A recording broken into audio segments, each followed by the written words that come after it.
What a festive way to start an academic activity here. So welcome to all of you. Glad you're here. This is the Gonzaga Socratic Club. The club has existed for a little over 20 years here on the Gonzaga campus, and it focuses on Christian worldview issues from a broadly philosophical point of view. The name of the club, in case you haven't looked up our website, is inspired by the Oxford Socratic Club that was presided over by famous Christian apologist and author C.S. Lewis. And the idea is that, not that we have to talk about Socrates every week, but we follow the argument wherever it leads in inquiring into important issues like faith and reason compatibility and the problem of evil and the nature of God and social cooperation, like we're going to talk about today. So again, thanks for coming. Glad you're here. Our focus today is on Ubuntu and Synodality. Our speaker is Itohan Idumwonyi of the Religious Studies Department here at Gonzaga University. African Ubuntu philosophy affirms the central value of social cooperation. I am because we are. In a similar vein, Catholic Synodality emphasizes the importance of different people walking together in faith. Professor Idumwonyi is involved in I could call it a multivalent project on exploring the connections between Ubuntu and Synodality, and this event is just one of those. It's going to consist of a talk offered by Professor Idumwonyi and a response by some distinguished panelists, colleagues from here in Gonzaga University. I'm going to go ahead and introduce them, but they'll be responding later on. They are John Shevlin from the Religious Studies Department, Patrick Barraza from the Religious Studies Department, and my colleague from the Philosophy Department. Wow, why did I just blank out? Darian Spearman, because I wasn't looking at a piece of paper. There we go, Darian Spearman. Sorry, I'm old, I guess. The brain cells are failing here once in a while. So we're going to hear from Professor Idumwonyi about how to think about this, and then our respondents will be giving some context for us, and we'll have a chance to have questions and conversation later on as well. So please join me in welcoming Professor Idumwonyi.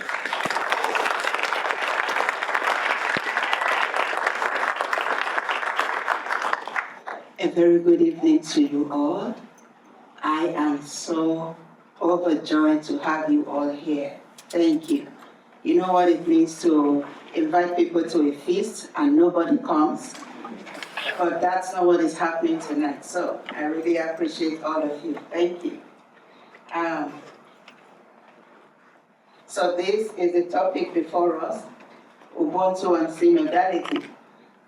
Our attempt is to bridge, if ever we can do that, the gap between African philosophy and the Catholic tradition of human flourishing.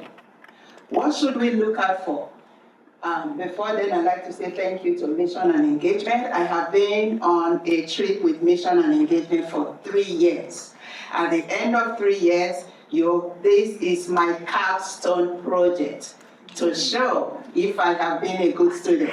One of my teachers, she's here, Beth, thank you very much. And this is the mission, to create space for people like you and I, gather in a space like this and explore the values and commitment to the Jesuit mission of what? Transformation. When we talk about transformation, we all have reasons for coming to GU. As a teacher, as a student, as a staff, as a community member. In addition to that, personally, if you are not well, you can do your professional job, right? We all need to get well to support others. And we need to do that in a way we all get human. All right, this is what we look out for. I have some of my students here, so I'm not going to, maybe I should ask the question, how many of us have heard of the term Ubuntu before? Yay! All right, it's not new. So today, For those who have known and those who will be learning, gain a little knowledge or an extra knowledge of the African concept, in addition to the Catholic synodality and their implications for promoting human flourishing. Ubuntu means I am because we are. How do we imagine that to support our humanity? Finally, I will have an assignment for all of us to articulate and take with you to go implement something, one thing, not too many, just one thing you will be taking with you as your commitment to supporting people around you, starting with yourself. All right. What does this mean? In Africa, Proverbs is our, let me use the term you know, potato and oil. It goes smoothly, side by side. Right. Is this saying something to anyone? Tell me what it means to you. Thank you, Phil. Yeah, it says to me we are stronger together. We are stronger together. You think he's right, or somebody wants to push back on what Phil just said? Or say it differently? Anyone in the room? Come on. Yes, ma'am. A cord of 2 strands is not easily broken. It's not easily broken when we come together. I saw that hand up, yes. Bending sticks to make a bundle requires flexibility. We're thinking of flexibility when we bring many sticks together. We are already having perspective. Thank you so much. We will see how this connects to our conversation tonight. So, to get started, please, in this conversation, let's think of it as a community. Look for one person that you have always known. Maybe you're already sitting by that person. One person you have known forever, for a very long time. Please, if it's at the back of the room, get up and move. If you're used to Hinge Health in Gonzaga, their mantra is movement is medicine. So sit by one person you have always known. Are we good? Okay, let's get this conversation started. What do we need to get out of this? We want to build the collective energy. So please, from wherever you are right now, bring yourself back into this space and be willing to speak to that your friend, right? We are tending towards the goal of empathy. You're going to turn to this person, tell this person about yourself, your drives, interests in life, the historical figure you want to meet, and the most interesting place you have ever visited. Decide who is number one and who is number two. Number one, you have a minute to talk to number two. And number two, we have a minute to talk to number one. In between, number one, you will tell number two, what did you hear number two said to you?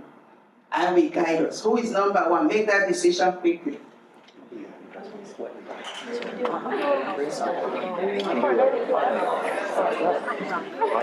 I can just All right, number one, you have 1 minute to talk to number two. Wait, now I have no money. I guess I know you the longest. Okay. You can go with her. That's Josie. Josie. Pardon me, I'm gonna jump actually. Okay. Text her. Here we go. Are you? Yeah. You want to do a group? Are you talking to anyone? Do you want to talk? We're doing a group of 3, is that the plan? I'll leave. Okay. Where did I get that? Wait, you need a group?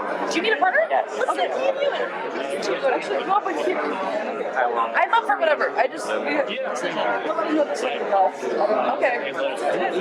If you don't like it, it's fine. I do like you. That's so weird. I recognize you. It's okay. I'm kind of emulating you. Okay. Alright, you can beat your mind. Oh God. Okay. Wait. What's the historical figure? I heard you. Tell me about it. Our time is up.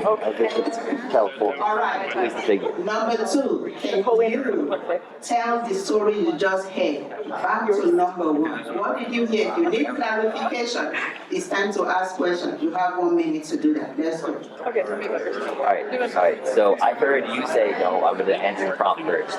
You said Napoleon. I know you said also you responded Napoleon Bonaparte. That's the French pronunciation. Are you French? I don't know. Maybe you are. No, Spanish is my first language. Then you just said a different so not French. Not French, but complete pronunciation. Very good. Yeah, what about you? Very good. I don't know. If I met Jesus, it'd answer a lot of questions. If I could go back to him and I spoke to him in English, and he spoke in Hebrew, and be like, all right, so not you. If I spoke back and he's like, why are you here? You're not supposed to be here right now. That would answer a lot of questions. I'd be like, my bad. Sorry. Okay, what's the most interesting place you've ever visited? I went to the Vatican. I sang in. I don't know. I've been in South of. That's why I've read the most recent. For me, I'm going to say much. Time up. All right, thank you. Who is number 2 in the room? It's time for you to tell your story to number 1. Let's go. What's your story? All right, so tell me about yourself. You drive. All right, so signing this book. Graduate program. My key drives are I want to know more. I just love philosophy. That's the best and the most it's the most pure and most abstract. I find interesting how people are working and why people succeed. I don't understand. In general, I want to improve the world. I want to do something that'll make life better for people. What historical figure? I would say about history. I want to know. I want to answer the question. If I go, you would solve a lot of doubts. I'd be like, what's the most interesting place to visit? Yeah. Probably find interesting outside Vatican, but I've also been to Wolf in Foyle, artist in Paradise. All right, let's come back home. Number 1, did you hear anything from number 2? Yes. Tell number 2 what you heard. All right, what did you hear? Play back what you heard to number 2. So don't worry if you're a philosopher. Time to also ask questions if you have to. That's the answer. The most interesting thing was about more of the Mexican. I think that something about it. I mixed up first. I went to the yes, they place in Colorado where artists have built what can you hear about yes, your insight on I'd say that you're never satisfied, like the single answer, like you must always and you're number 1. It's such a nice, yeah, it was there I don't know what that means you basically end up feeling your feelings, you learn about your friends, and then decide how to feel about them. Am I on money? I don't know. It's been a while since this. I know that. No. I don't know. Thank you. I haven't had many big issues. Anybody wants to share what you just learned from your friend? Yes, Sophie. I learned that Dominic is a graduate philosophy student, and his historical figure he wants to meet is Jesus because that would answer all the questions.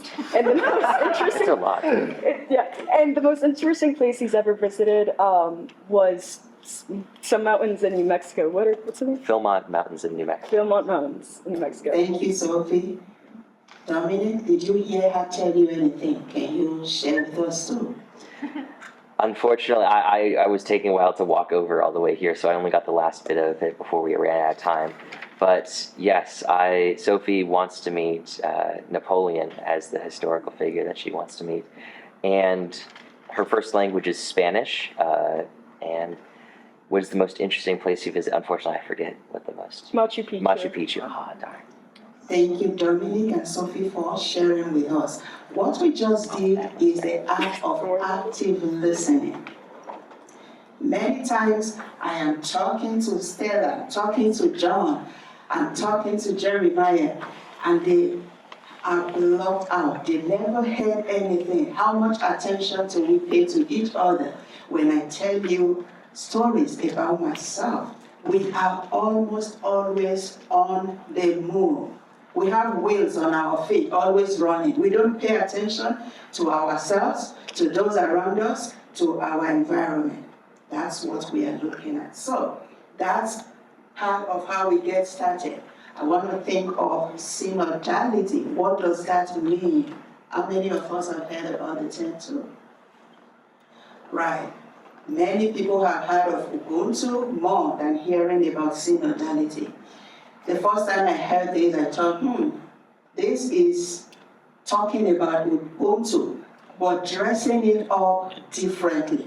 Synodality is a Catholic principle that emphasizes collective and participatory discernment, where your voice, my voice, and everyone in the room, when we say everyone in the room, that is inclusive of the environment.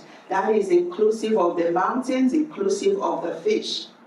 If we have had time to watch the documentary by Ali Mazrui, we talk about the autobiography of God.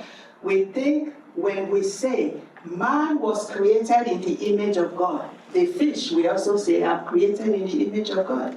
The tree, we also say, I'm created in the image of God. The idea of man claiming superiority over fish and land and water, we may need to question that. And so everyone's voice is valued. We have done an exercise on listening. We will go through how participation will help us. There is no way I will participate in your activity if there is no form of unity. And that brings us to discernment. Why do we do all this? We have a mission to accomplish, and the mission is to make all of us flourish as humans. Imagine if I have the time to ask all of us to share our stories. We have our stressors. How do we bring all this together into this space, serving the mission to put a smile on somebody's face? That's what synodality is talking about. What about Ubuntu? I am because we are. You are because I am. There is no way this event would have been successful without all of you seated here this evening. Thank you so much. I'm hugging you from afar, all of you. Thank you. If I came into this space and I was pacing up and down, talking to myself with nobody here, someone is going to call 911 because they think she's crazy. You make me happen tonight. And in some ways, I know you're going away with something. In that way, I am making you happen. I am because we are. Think of your journey in life. Think of the shoulders you have been standing on to become who you are today. You think you are so young, some people are also standing on your shoulders. You are supporting them in some ways. So this is our own consciousness of others. We all have a responsibility, first to ourselves, the vulnerable, and the environment. What does that do for us? Underscoring the importance of our shared humanity and interconnectedness. How did Ubuntu get to be? Ubuntu has always been amongst our Bantu-speaking people of South Africa. It's a tradition that is tended towards humanity. A person is a person through others. We rise by lifting others, not by diminishing, not by talking down on people, not by casting people out. When I say people, please remember animals and the environment is inclusive. It's a belief in the universal bond of sharing that connects you and I, irrespective of your height, your size, your color, your accent, whatever. A wise student in my class this semester said, we focus more on the little things that divide us more than the big things that unite us. The universal bond that brings us together is what we should focus on. So, even though Ubuntu has been amongst these people, it became popularized around the 1996 by late Archbishop Desmond Tutu. For those of us who know a little bit of the South African history and the apartheid era, and when they were going through those times, they needed something to look back on. And so Desmond Tutu remembered that we have this tool in our toolbox. We can dip into that toolbox and pull something that will save all of us. And so it gained prominence during the Truth and Reconciliation Commission in 1996. South Africa at this time was in a critical moment. They were transitioning. But the question today, we are not in South Africa. We are in the land of Gonzaga University. The question we are asking, how do you move Gonzaga University forward? Gonzaga is too huge for you. How do you move your department forward? How can we reconstitute a new South Africa was the question they were asking. But tonight we are asking, how do we reconstitute a new GU that is committed to human flourishing of this other person by you? Not in paper, not in theory. If GU is too big for you, what about your family? So Ubuntu has become our sacred text for us to focus on. This is the reality we live in today. We live in isolation. We all think that COVID has popularized living in isolation. It is still very much predominant today. We should be thinking of how we can undo this and the root cause of all of this, and how we can use Ubuntu and Synodality to address these different experiences. This is an example. How many of you can see yourself in this slide? You see yourself in this slide, that you focus on this device more than the people around you. You have friends far away, but the people around you, you don't know what is going on in their lives. This is not what Ubuntu and Synodality is asking. I need to take time quickly for us to see this video together.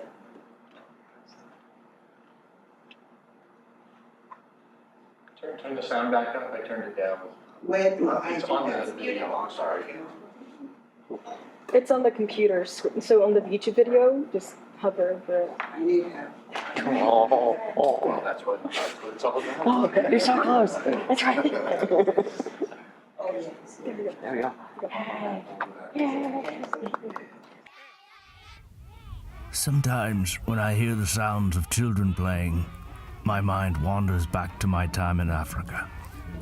I remember there was this once I was playing with a group of children, and I proposed a rather stupid game. I had placed a basket of strawberries under a tree, and I told the children that the first one to find it could keep them all to themselves. But what the kids did in response changed me forever. Instead of running off one by one to find the basket, they held each other's hands and ran together. And when they found the basket, they all shared the fruit.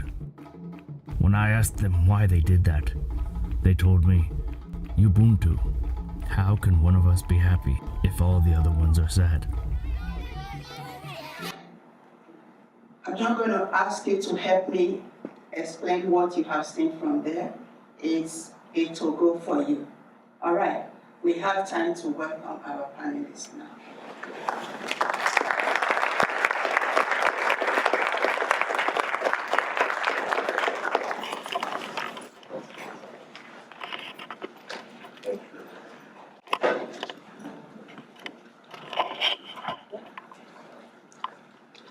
Have a seat.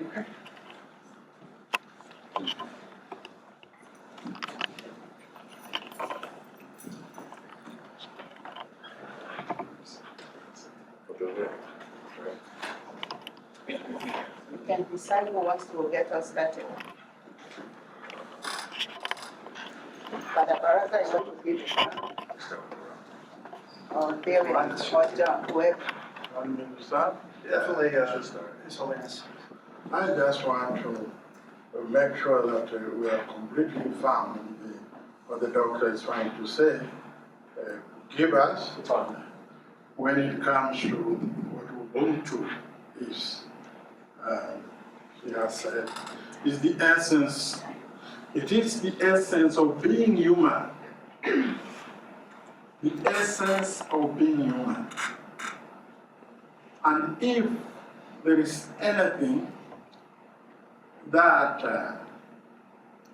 Africa can offer, it's not what the West is offering.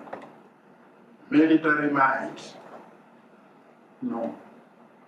But if there is anything that Africa, in the way of Ubuntu, can offer to the world, is to give humanity a human face.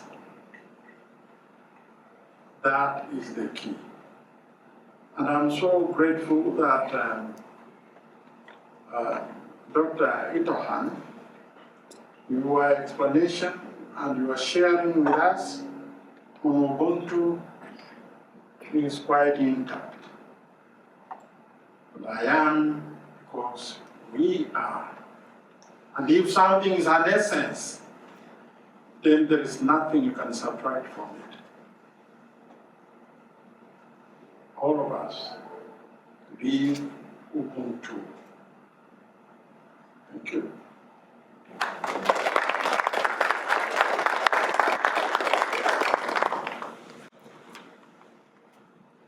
Well, I did the slightly boring thing, as professors tend to do, and I have some written statements just because I wanted to try to represent synodality in a way that is coming from a perspective of faith.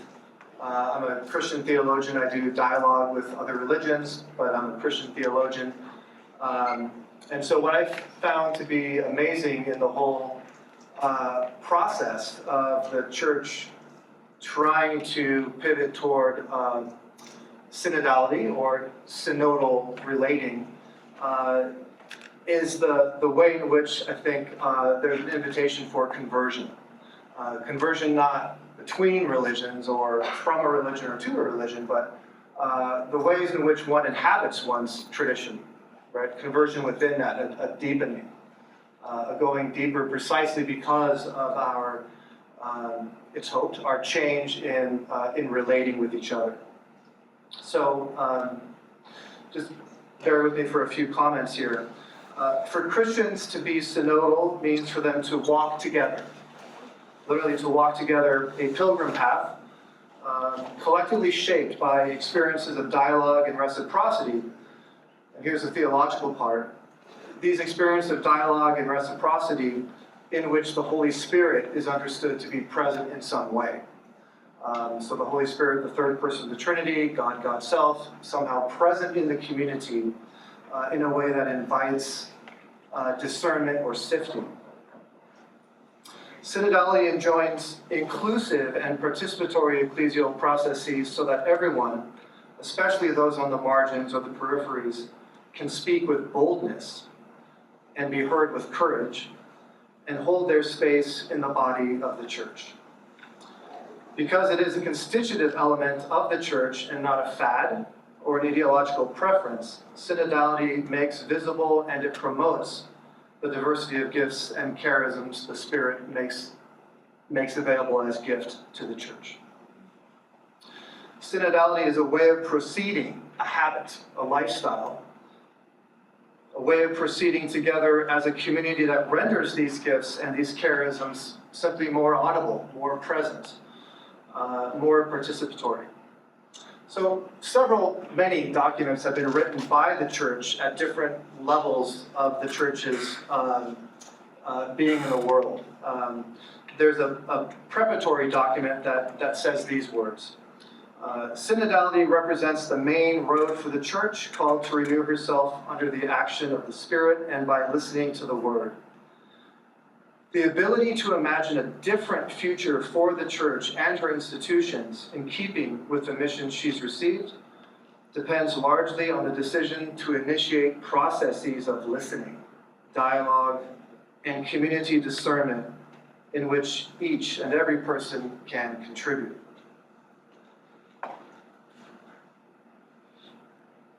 The preparatory document also draws from an earlier letter that Pope Francis actually wrote, his letter to the people of God several years ago, in the wake of the Pennsylvania grand jury report and the Theodore McCarrick situation, referring to the U.S. awareness of the abuse issue in the church.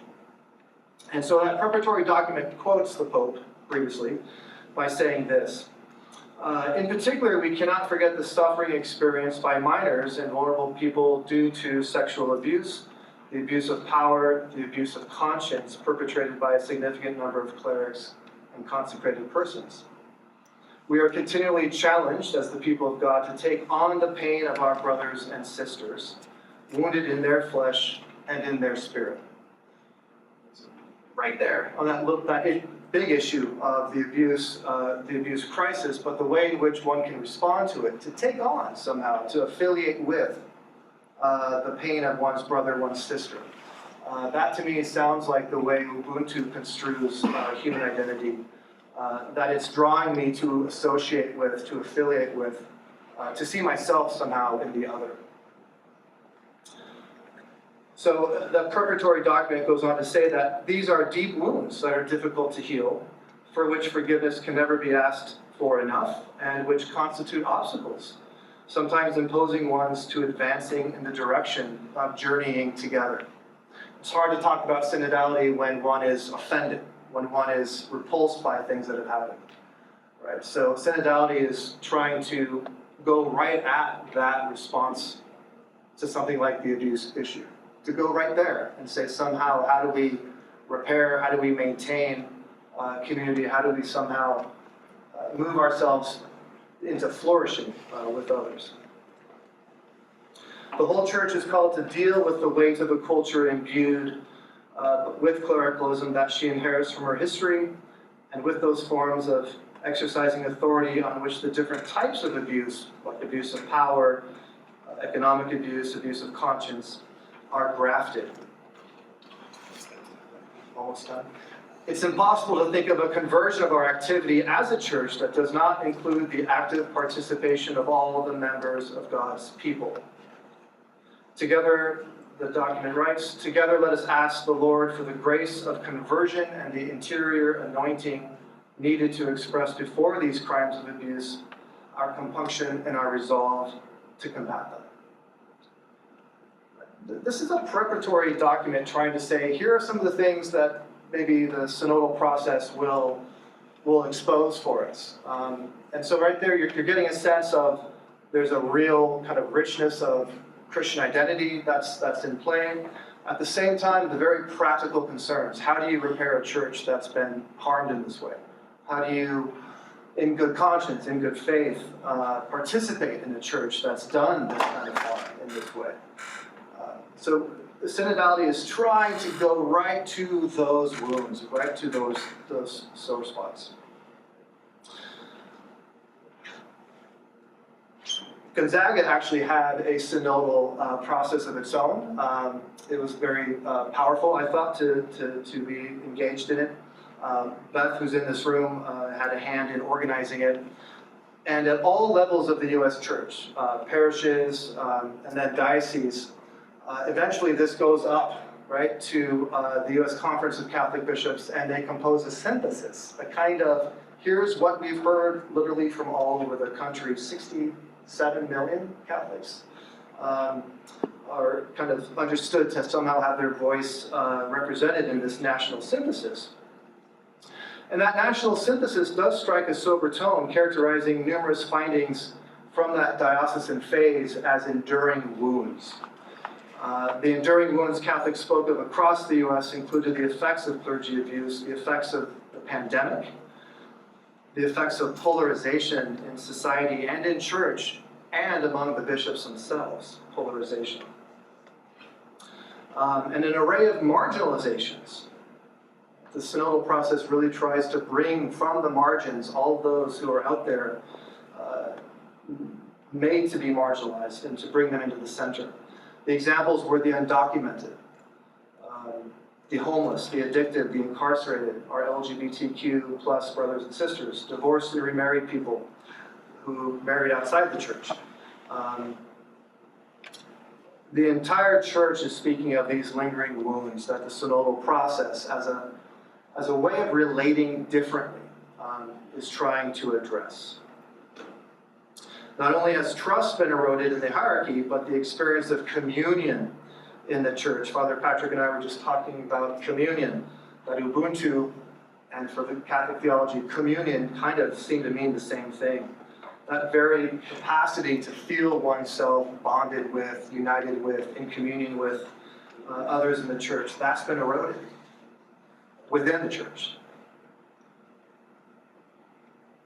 The North American final document, another document representing Canada and the US, highlights that persons in the church have always, that what is needed now in this wounded church is what persons have always needed, but need now in a specific kind of way, which is formation. Formation education.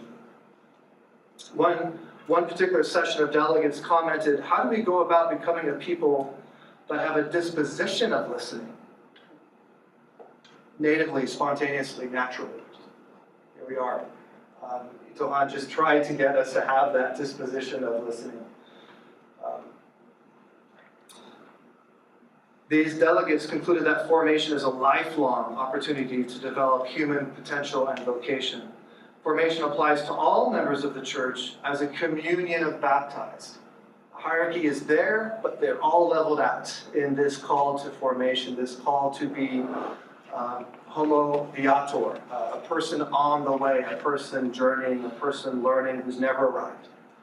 Not the bishop, not my dear friend the priest, despite his wisdom, not the arrogant professor. None of us arrived, right? So we're always on the way. Formation applies to all members of the church.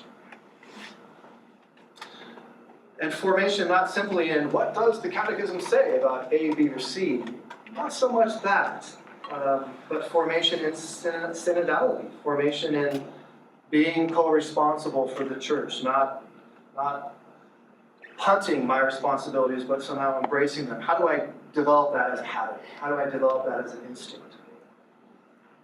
A deeper formation, they said, allows us to present the beauty of our faith rather than a list of rules. To go deeper and underneath it and be formed in a way that allows us to present the hows and the whys they lived. This language of going deeper already implies that fertile ground of conversion. So the synodal process requires patience. This is really, really hard work, it seems to me. I think of it in terms of parenting. I think of it in terms of marriage, the so-called domestic church, to be quite traditional in that sense. These synodal instincts would sharpen our capacity to be with, to relate with, to love the people in our lives. But it's really, really hard work. So patience, and patience requires formation over time. You have to keep trying, you have to keep working, you have to keep failing, you have to keep having marginal successes. It's a process. A wonderful theologian called Catherine Clifford, upon her return from Rome, as one of the women participating in the synod in Rome, last November, Catherine Clifford commented with Sister Natalie Picard. Natalie Picard, probably the most influential woman in the church today, I would imagine. These two commented that formation in synodality is a generational project. So get your seatbelt strapped on, get yourself sort of comfortable. It's a generational project. There may be stops and starts, ebbs and flows, development and regression, but the arc of reception we have to think of in decades. It's a generational project. And that to me is very sobering, very humbling, but also maybe it's quite true that we're living with a process, and we need to lean into that process to experience its fruits. There's some Ubuntu things that I was thinking about, but I'm too long, so thank you very much.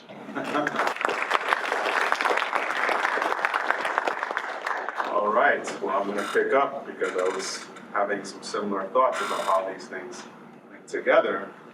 And, oh, Thank you. can you hear me now? All right, good. And so, for me, Ubuntu means that there's a certain sense of being human as Homo sapien, just biological, right?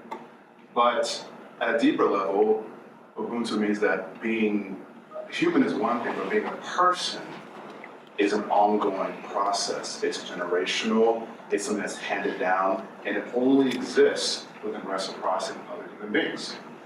In a sense, Ubuntu points to the spiritual quality of being a human, but also the value quality of being a human.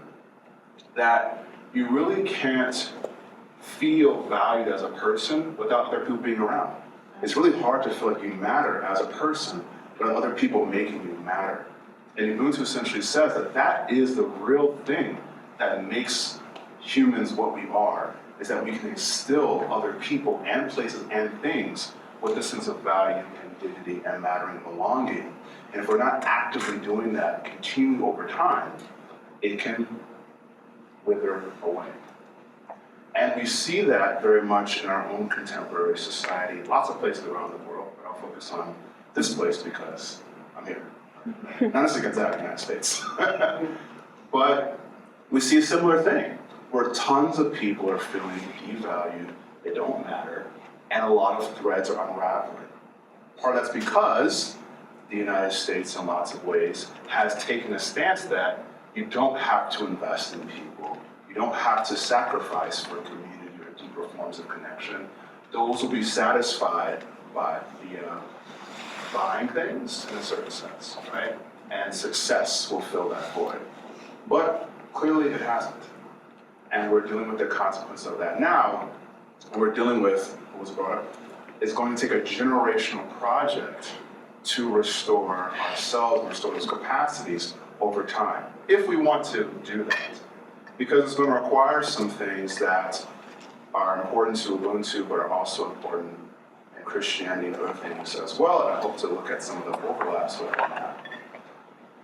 So, but before we get to that, I want to say that part of Ubuntu is a response to, underneath all of this, is a crisis, is an ecological crisis, a crisis of devaluing the natural world around us, but also devaluing the resources of humans. We value human beings very, very low.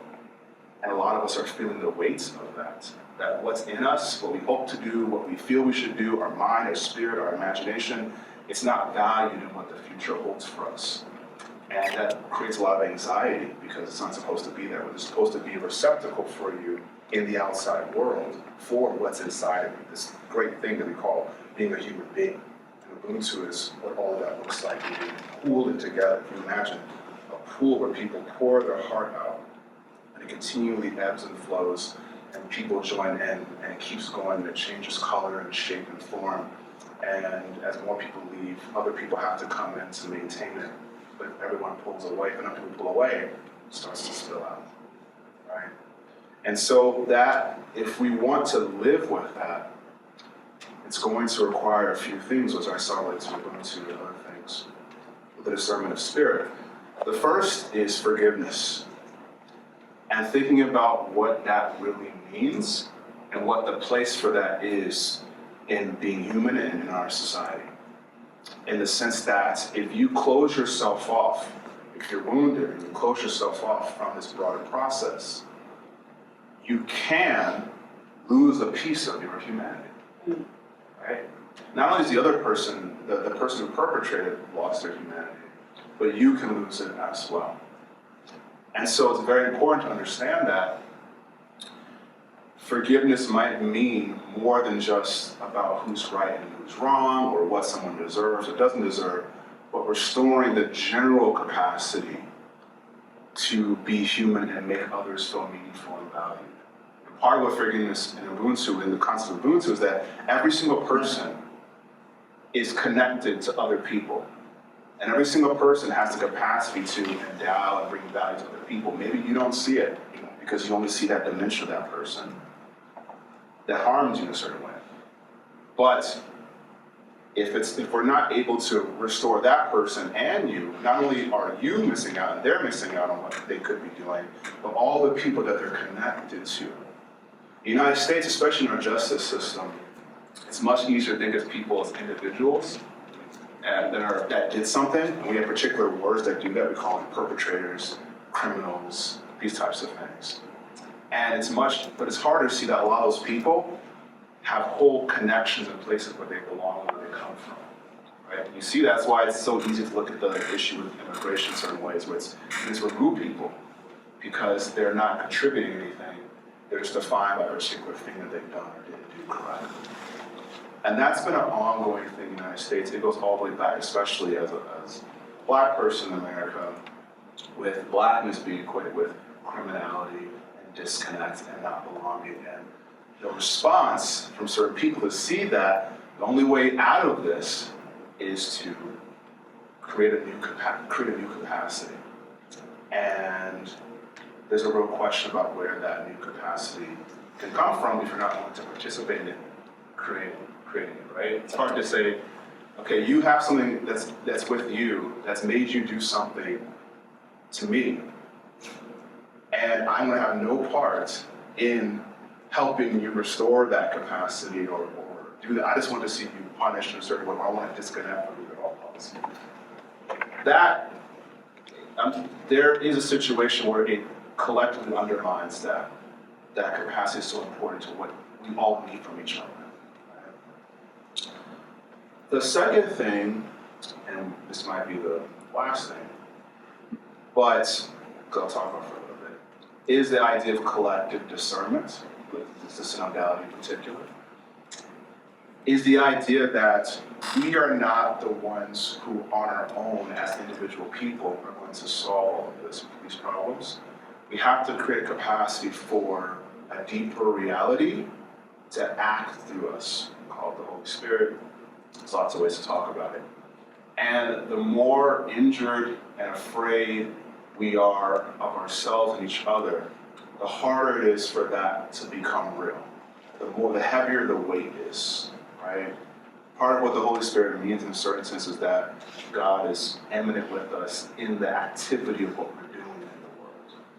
And that some of the load can be lifted if we want it to be.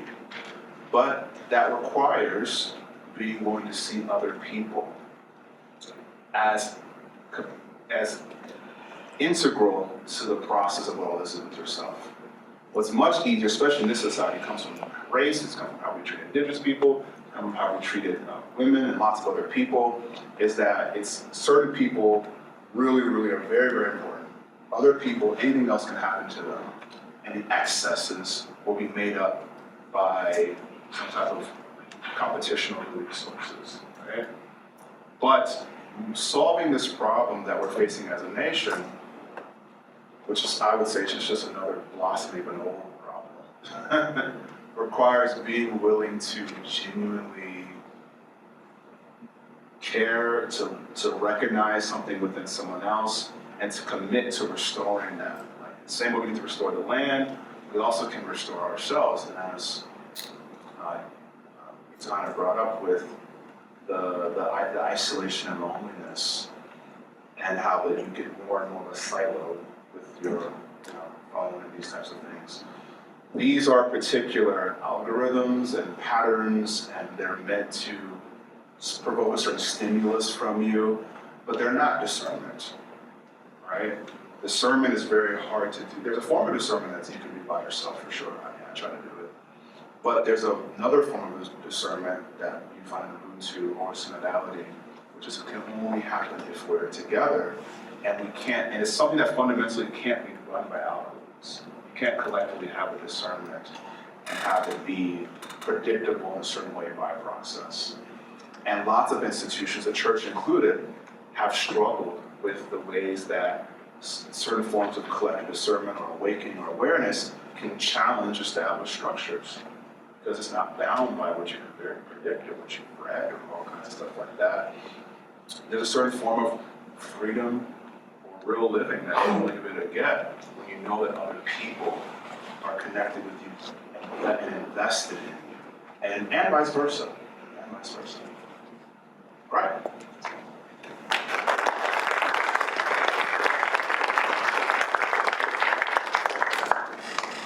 Before you bring your questions, I would like to say something. And I would like to say something as a priest, to be very realistic. And I'll say this something from the point of view of the African Foundation.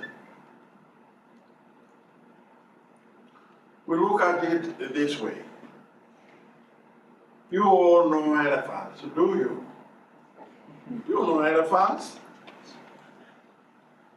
Elephants, when they come to the pond to drink water, or a pool to drink water, the first thing to do is to unsettle the water.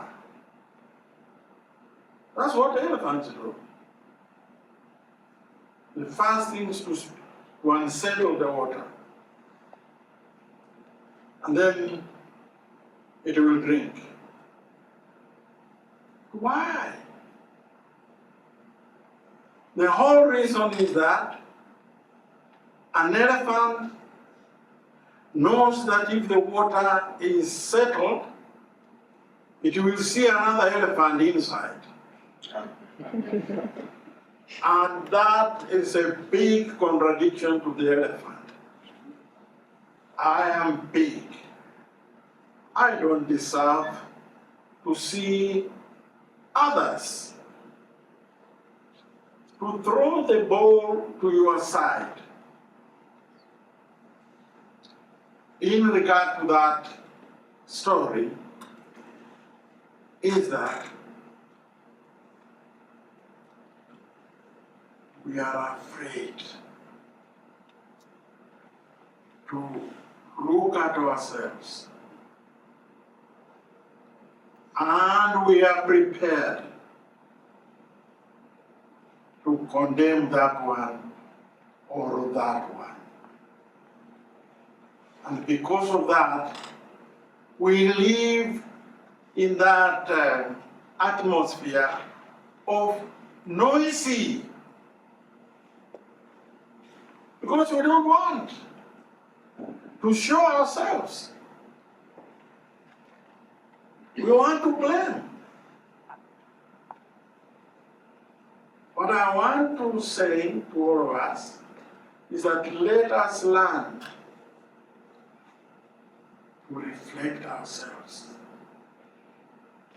Do not be afraid to see your image, because your image will tell you a lot about your life and the Ubuntu, the relationship you have with other people. It is good to lie on cogito ergo sum. I think, therefore I am. I'm not opposed to that philosophy, but it goes too far. This is how I conclude. Don't leave this place thinking or throwing Ubuntu to Africa. Ubuntu is every ethnic group, every group of people. They have Ubuntu. Keep it fresh. You all have Ubuntu. Ubuntu ought not to be spelled in the same way we spell it in Africa. Even here, you have Ubuntu. It goes back to your family. Keep it fresh. That is what I said. As a priest among you, that is what I want to say. that just words have no wisdom. Words, actions go with what we say. Let me see it on the street outside there, among our own students. I am because we are. Since we are, therefore, I am. Keep it free.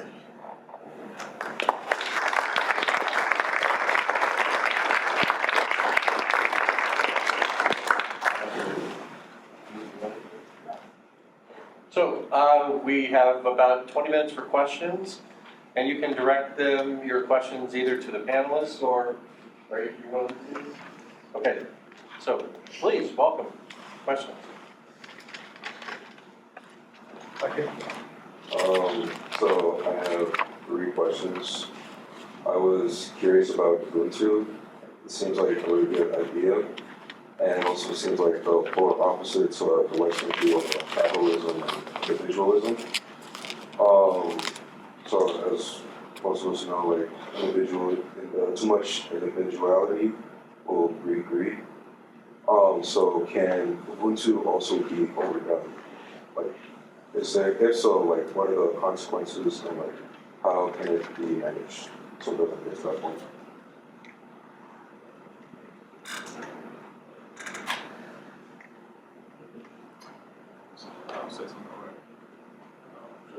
I think Pull the mic up here. Oh. Thank you. So yeah, I do think that anything can be overdone, but I think it's important to note that Ubuntu it's an orientation, right? In the sense of, and there's lots of ways to do it and define it, right? So the idea that even in individualism, when you go back to people like Gonzaga now, there's still an understanding that, for instance, society can't work unless we have duties towards one another. He talks about in terms of duty, that, for example, even though John Stuart Mill is really strongly in favor, because individuality leads to social progress, individuality is what advances humanity, everything. He still says you can't have a country unless people are willing to do things for one another. The nation we live in requires a certain type of duty or obligation. It's much later where it turns, individuality in itself becomes more about just individual desire fulfillment as the goal of life, right? And I think that you could have a version of Ubuntu, a sense of I am because we are, that really denies the value of an individual life. But I think that could go too far in that way, perhaps. But it's more of a sense of recognizing that you can't exist without everyone around you contributing something to you, whether people are saying hi, whether people open the door for you in Gonzaga, whether you,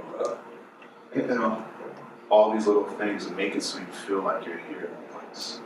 And so that's more what it is. And so I think if you feel like there is a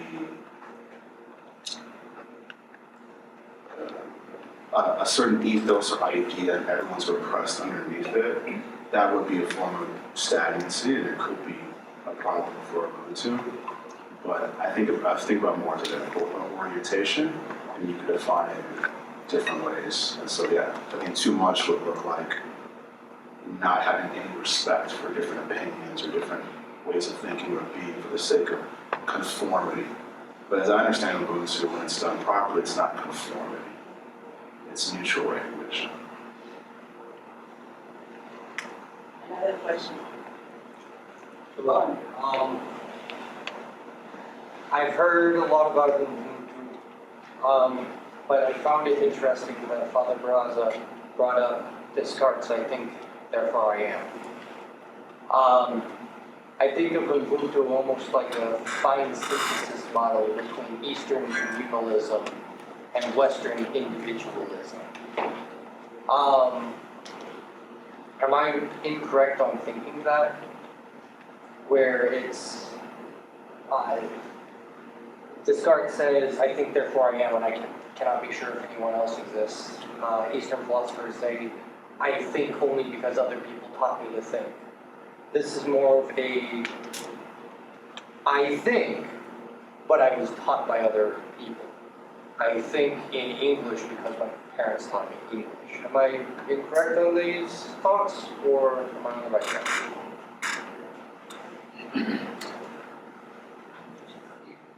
Right, so, I don't know, from a kind of comparative perspective, we'd want to be careful about the generalization of Eastern and Western. As you said, Eastern or Western, I was thinking African, but then even there, it's got to get really narrowed in to South Africa, and then maybe where it's getting enculturated elsewhere in Africa, so, and beyond. So I don't know, I'm going to leave it to the philosopher to comment on Descartes, but I think, can I say something? I think it is very important to cogitize. It's very important to think, as an individual. Because after thinking as an individual, you contribute to the society. That even the Ubuntu, there is that collegiality of contributing from all sides to be what it is. But to make individualism extreme, everybody here practices Ubuntu in your own right, whether home or where. The Ubuntu is present. But we also need individual thinking in order to enhance the community. I don't know if I'm right on that.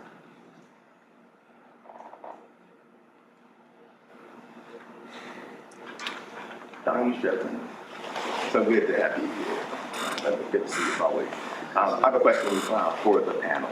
I want to be able to take away from this the idea that I will, to your point, keep it fresh, right, when I leave this place. But how do you help me maintain synodality in the face of immorality going on in a nation? I mean, I can sit here today for an hour and 30 minutes, and I can get down with the principles. But when I walk away from here and I see what's going on, how do I maintain that?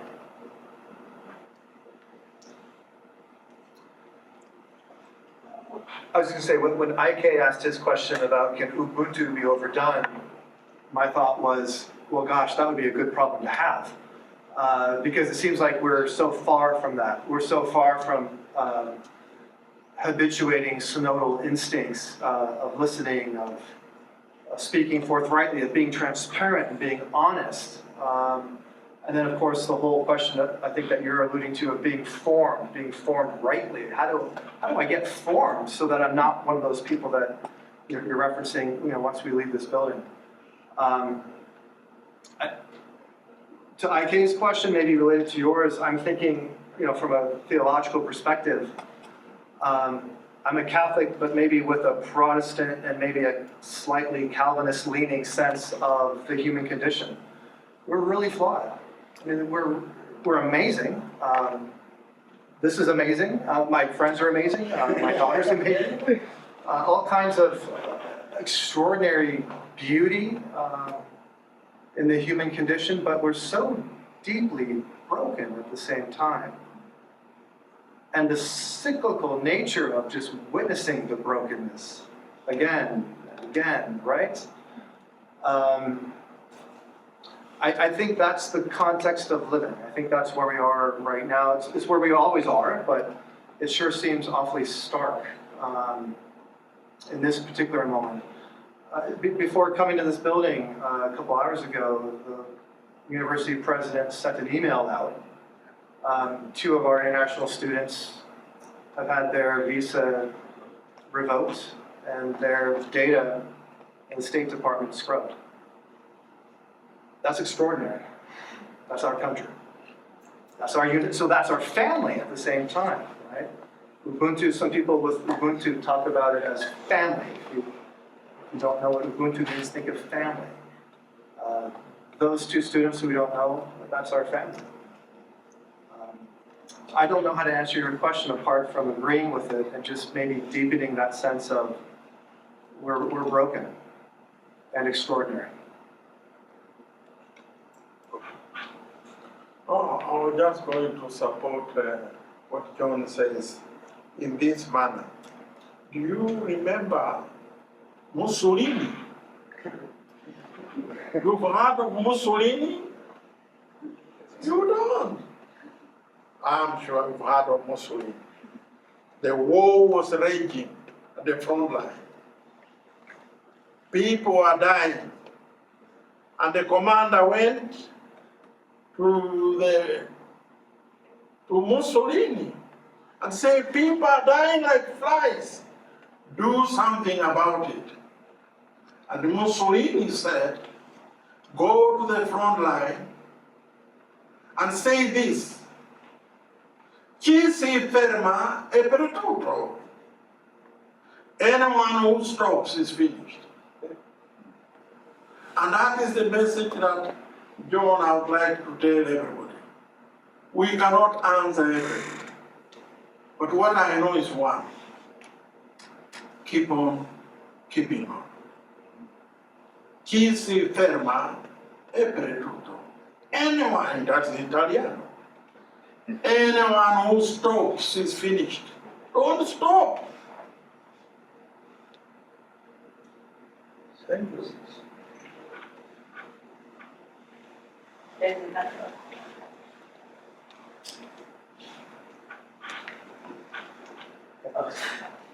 Sorry, this question is more directed to Speak up, please, so we can hear you.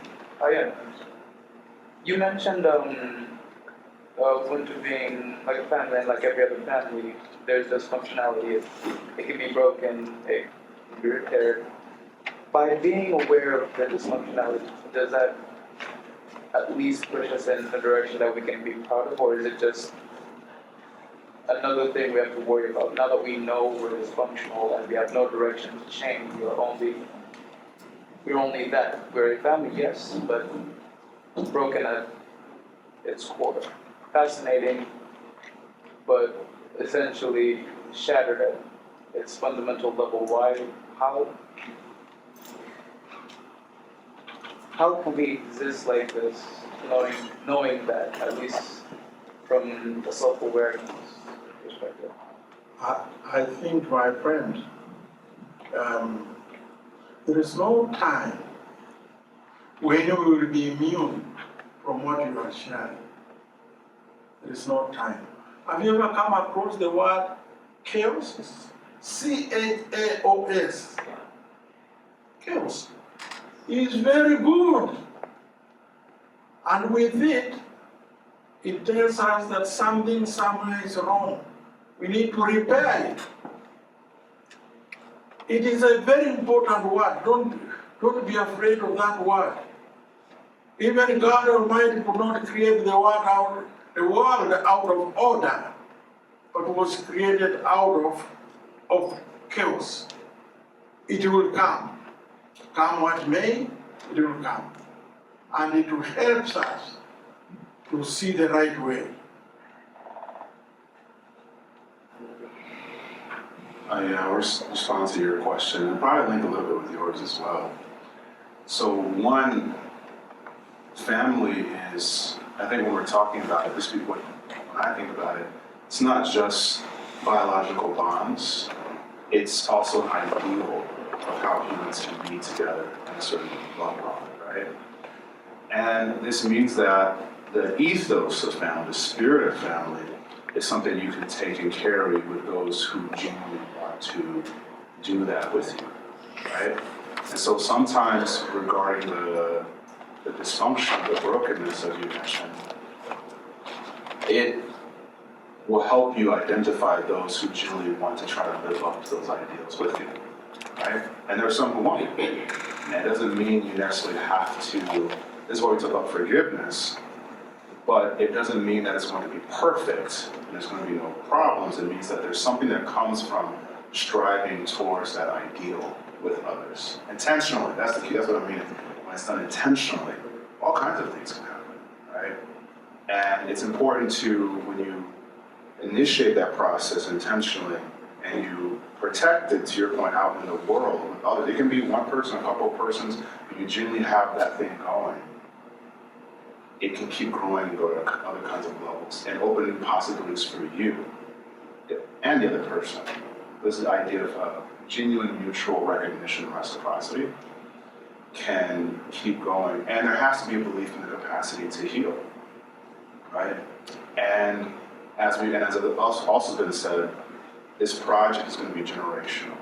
So it's not necessarily something that you will necessarily see the full fruit of it in your lifetime. But you'll get a lot of fruits. But I believe that we'll get a lot of fruits. You might not see all of them, you'll see more than you thought from willingly being able to go through that with people who are receptive, right? Who see you, who have awareness of what you are and willing to engage in that intentional, mutual reciprocity reflection with you. Maybe time for one more quick question. So I think my question, did I steal some of the time? Or does anyone else want to ask? Go ahead. Okay, I'll go. Don't let a philosophy grass in the last question. So I think this goes, I'll connect this to the concerns of the last two questions. So, Dr. Spearman, you make a point to say that the person has to be receptive to the change that you offer. So with the mindset of Ubuntu, what happens when your recognition is only occurring one way? Additionally, I'll try to make it a theological question as well to try and include like synodality. So, we have the doctrines of Jesus. You have like render unto Caesar what Caesar's. You have like turn the other cheek, but also he throws the merchants out of the temple. So, what role in trying to encourage like a radical acceptance? Also, can you also include a kind of ability to even be outraged at the acts of people in your community or people that you wish to incorporate into your kind of unified community?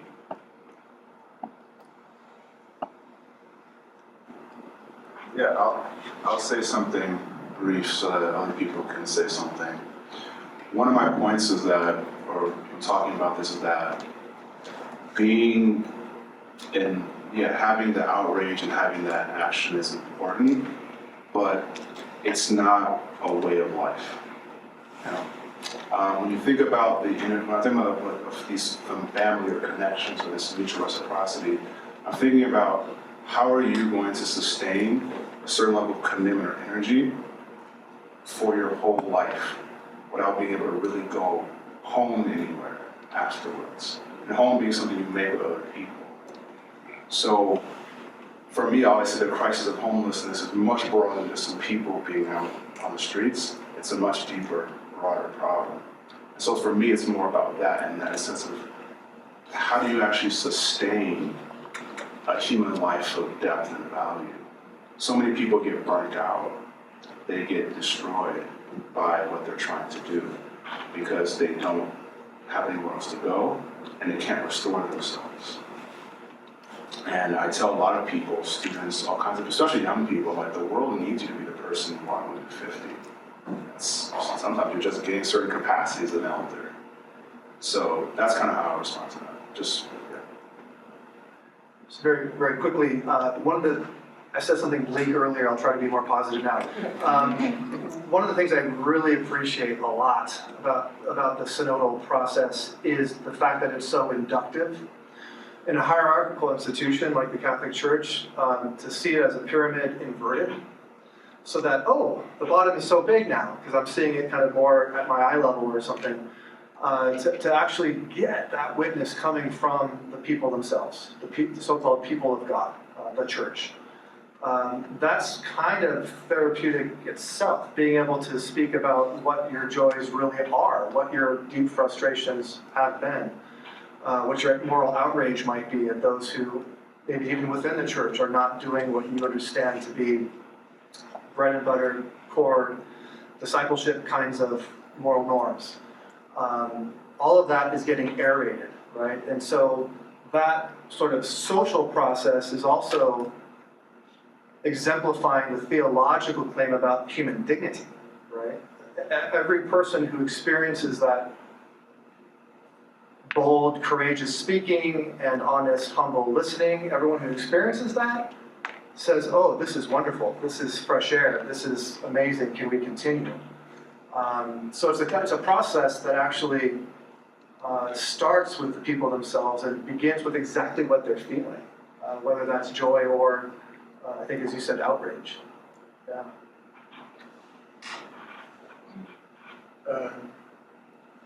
We are almost coming to an end. I see my friends. I invite you to St. Anne, my parish, not very far from here. And those people live what they say. They see a homeless person, they do not call them homeless. They are part and parcel of them. That's where they feed them. They have commercial washing machines. And the so-called homeless people line up with their dirty clothes and they wash clothes for them. What else do you need? Do something good for humanity. That is what Ubuntu means. It's not just I am because we are.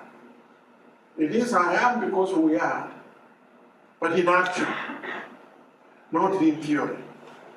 That's what I would like to say. Shall we applaud them?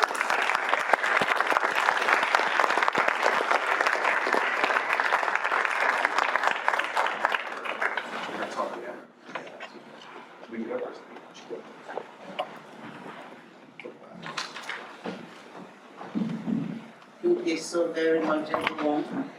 And the part that I had skipped was for us to take Ubuntu and Synodality and see it with the lens of Gonzaga mission.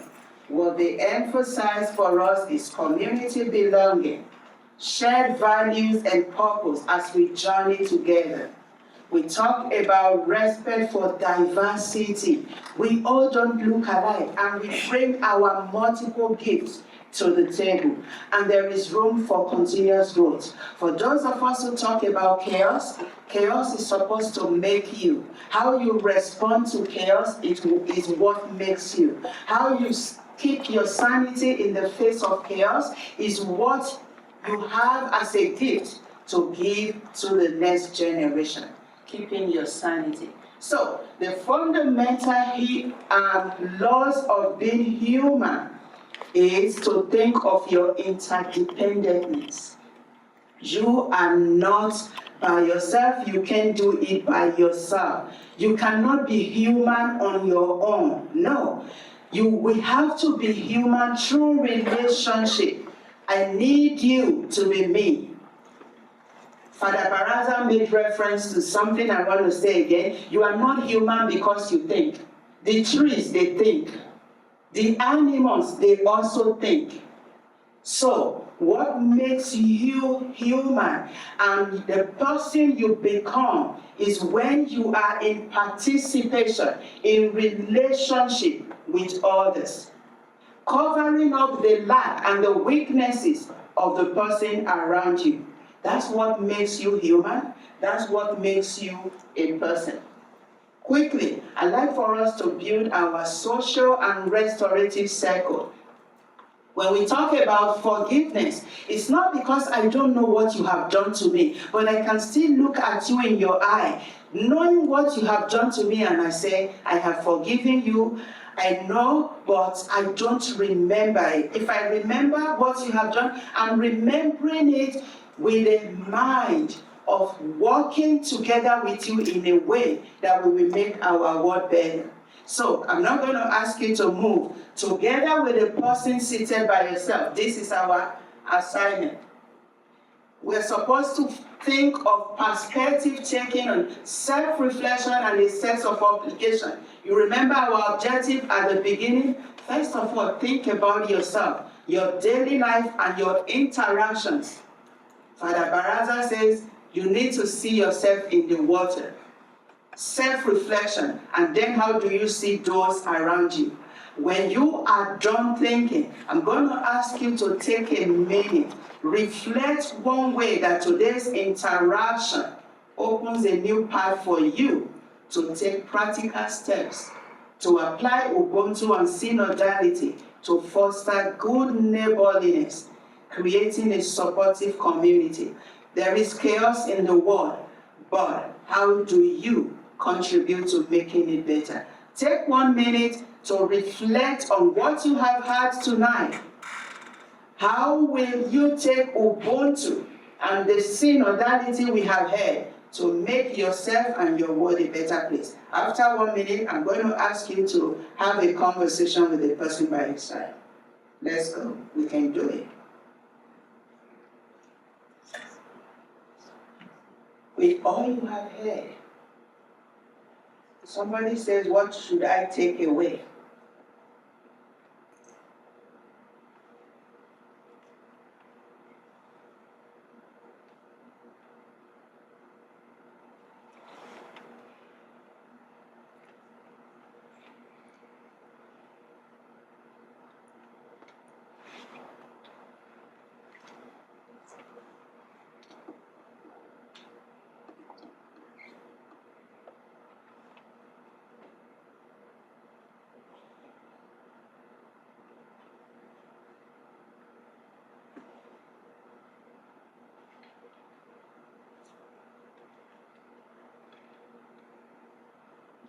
We have 30 seconds more.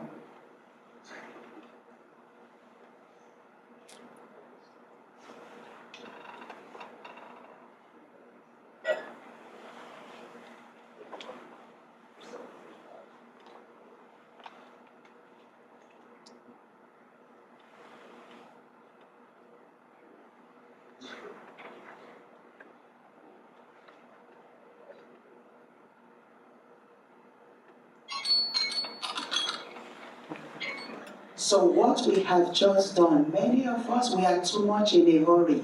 You don't even have time for yourself. Self-care. GU prioritizes cura personalis. You do it towards others, but to yourself, no.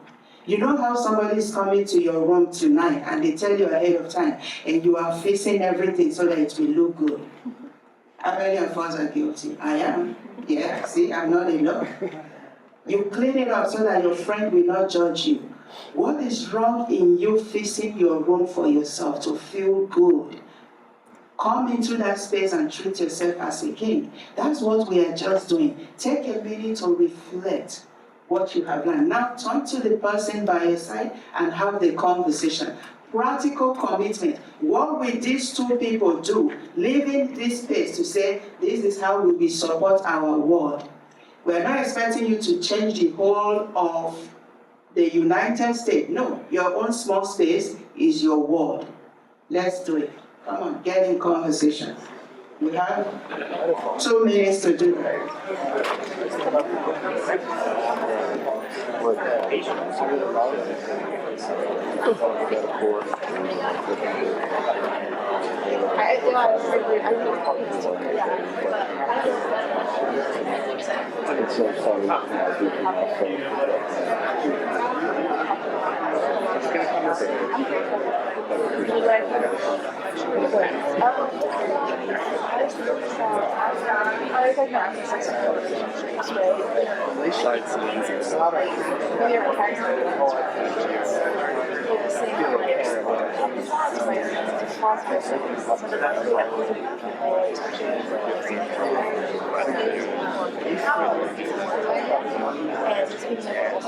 How afraid are you? Like, what could be used? No, they just did that. I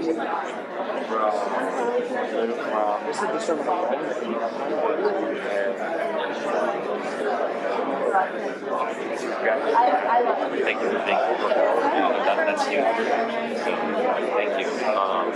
Actually, I learned something. Yeah, it's I learned something about you here that I would have never known. How to get them. yeah, we are. It's actually my first one. Yeah, it's amazing. Oh, okay. I work at the front desk. I see a bunch of people I know. I say hi, bye. I don't know anything about them. I'm not thinking that identity. It's just, yeah, hey, how's it going? I'm doing great. You know what I mean? So I really want to get in covenant with humanity and say, hey, how's your day going? Tell me about your day.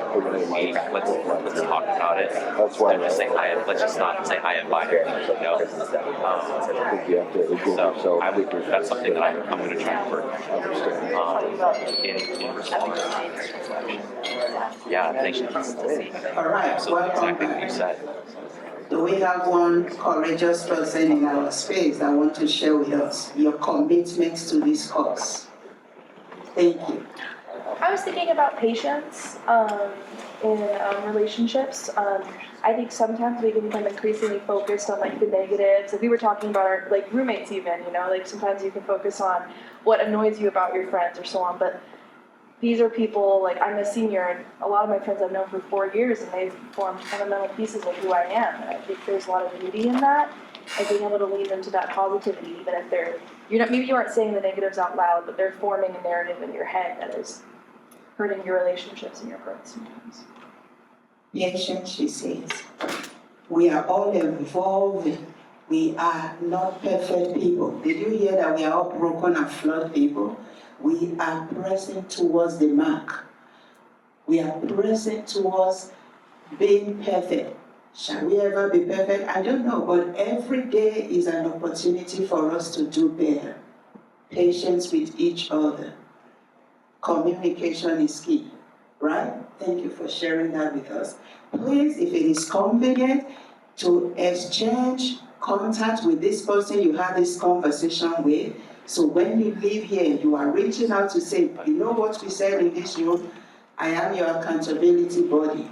What are you doing? Are you really doing it? That's how we make our world a better place to support our human flourishing. This is the proverb for the room. Do your little bit of good where you are. You know how the grass is always greener on the other side? No. Now focus on where you are. Those little bit of good put together will definitely overwhelm the world. This is my charge for all of us. Like we always say in Gonzaga, go and ignite your world. Thank you.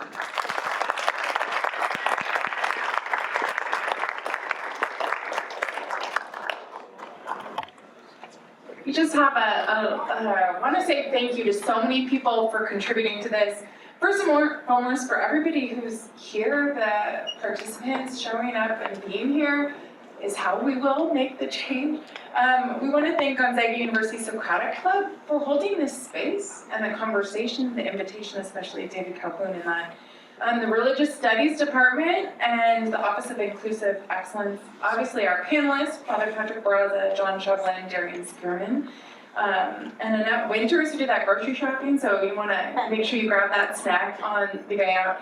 And I think the biggest thank you to Itohan Idumwonyi for really sharing her gifts with us. She's shared that this was a part of her capstone project, so just like students are being formed here, so are faculty and staff. And so as learning about the mission is nothing if it's words on a page, it has to be embodied. And she brought it here in a very embodied way using her gift of her scholarship, her relationships, and this connection. So we are who we are because people like Itohan are here. So thank you.